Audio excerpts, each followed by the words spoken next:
GDP, GDP বা gross domestic product কি?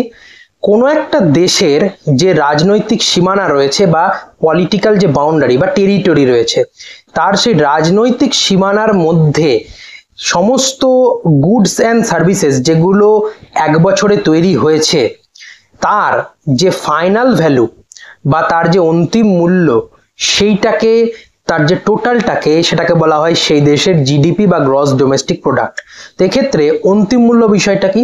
অন্তিম মূল্য বা ফাইনাল ভ্যালু হচ্ছে সেই বিষয়টা, দেখ আমরা কিন্তু ধরা যাক একটা এক্সাম্পল দিয়ে, যে আমরা যখন একটা ফ্ল্যাট কিনি তখন কিন্তু আমরা ফ্ল্যাটের আলাদা করে ইটের দাম, আলাদা করে সিমেন্ট বালির দাম, আলাদা করে লেবার চার্জ, আলাদা করে রঙের যে চার্জ, সেগুলো কিন্তু আমরা আলাদা করে দিয়ে থাকি না। আমরা কিন্তু যে ফ্ল্যাটটা, তার যে ফাইনাল ভ্যালু অর্থাৎ ফ্ল্যাটটারই কিন্তু দাম আমরা দিয়ে থাকি, অর্থাৎ ফাইনাল প্রোডাক্টটার যে ফাইনাল ভ্যালু সেটাই কিন্তু আমরা দিয়ে থাকি, অর্থাৎ অন্তিম মূল্যটাই কিন্তু আমরা দিয়ে থাকি।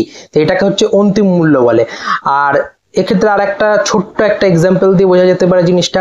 আমরা যখন কোনো একটা দোকান থেকে সিঙ্গারা কিনি, তখন সিঙ্গারার যে আলুর দাম সেটা আমরা কখনোই আলাদা করে দিই না, মশলার দাম সেটা কখনোই আমরা আলাদা করে দিই না, তার উপরে যে কোটিংটা থাকে ময়দার, সেটা কিন্তু আমরা আলাদা করে দিই না।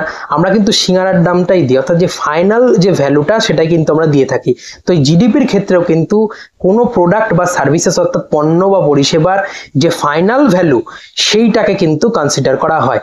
তো এক্ষেত্রে পণ্য বা পরিষেবা বলতে কি বোঝা যেতে পারে? আচ্ছা, পণ্য হচ্ছে সেই বিষয়গুলো আমরা কোনো একটা টাকা দিলাম, তার বিনিময়ে আমরা কিছু একটা পেলাম যেটাকে আমরা টাচ করতে পারি। অর্থাৎ দেখা গেল আমরা কোনো একটা দোকান থেকে বিস্কিট কিনলাম, তো বিস্কিটটা হচ্ছে আমাদের ক্ষেত্রে পণ্য। আর কোনো একটা দেখা গেল আমরা কোচিং সেন্টারে ভর্তি হয়েছি, কোচিং সেন্টারে ভর্তি হয়েছি, সেখানে আমরা একটা ফিজ পেমেন্ট করেছি এবং আমাদেরকে সেখানে ক্লাস প্রোভাইড করা হচ্ছে। এই ক্লাসটা তো আমরা হাতে করে নিয়ে আসতে পারি না, ঠিক আছে, ক্লাসটা তো হাতে করে নিয়ে আসতে পারি না। তাহলে সেটা আমরা কি করছি? অনুভব করছি যে আমরা ক্লাস করছি এবং সেখান থেকে জ্ঞান নিচ্ছি। এটা ফিলিংস এর বিষয়, এটা কখনোই আমরা টাচ করে দেখছি না, বা আমরা কোনো একটা জিনিস মানে এরকম পাচ্ছি না যে যেটাকে আমরা বাড়ি নিয়ে আসতে পারছি বা এরকম কিছু। তো এই হচ্ছে, এই জিনিসগুলোকে বলা হয় সার্ভিসেস, মানে যে বিষয়গুলো আমরা অর্থের বিনিময়ে পাই এবং যেগুলোকে আমরা ফিল করতে পারি, টাচ করতে পারি। আর যেটাকে শুধুমাত্র ফিল করতে হয়, মানে এরকম কোনো বিষয় না যে একদম নিয়ে আসতে পারবো বাড়িতে বা এরকম কোনো একটা বিষয়, সেগুলো হচ্ছে সার্ভিসেস। তো এই হচ্ছে সার্ভিসেস এবং প্রোডাক্টস। তো এই যে প্রোডাক্টস এবং সার্ভিসেস যেগুলো এক বছরে তৈরি হয় কোনো একটা দেশের রাজনৈতিক সীমানার মধ্যে, তার যে ফাইনাল ভ্যালু, তার যে টোটালটা, সেটাকে আমরা বলি সেই দেশের জিডিপি বা গ্রস ডোমেস্টিক প্রোডাক্ট।